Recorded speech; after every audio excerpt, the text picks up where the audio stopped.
ஒரு வார்த்தை சொல்றாரு, அது ரொம்ப பிடிக்குது. இசைக்கா, உனக்கு நலமானதை செய்தேன், உன் பார்வைக்கு நல்லதுதானே செஞ்சேன்.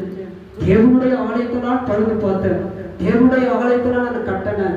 அந்த உடன்படிக்கை பெட்டியில் இருக்கிற இந்த 10 கமாண்ட்ஸ்ல மோசேயுடைய நியாயப்பிரமாண புஸ்தகத்துல நான் வாசிக்க சொன்னேன். அப்படிப்பட்ட எனக்கு இந்த நிலைமையா, நான் நல்லதுன்னு செஞ்சேன். நீ ஜெபம் பண்ணும்போது அப்ப என்னைக்காவது போய் கேட்டுக்கிறியா, ஆண்டவரே நான் உனக்கு நல்லது செஞ்சேன், என்னை ஏன் எனக்கு இந்த தண்டனை கொடுத்துன்னு கேட்டுக்கிறியா?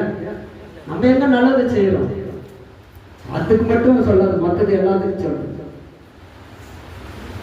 நான் உனக்கு முன்பாக உண்மையா இருந்தேன், உத்தமமா இருந்தேன், ஒரு பார்வைக்கு நலமானது செய்தேன், என்னை நினைத்து என்னை கொஞ்சம் நினைங்க, நான் மறைத்து போயிடுறேன், இன்னும் கொஞ்ச நாள் செத்து போயிடுன்னு சொல்றாங்க. எல்லாரும் வந்துட்டாங்க, சொந்தக்காரங்களாம் வந்துட்டாங்க, மறிக்கிறேன்னு சொல்லிட்டாங்க.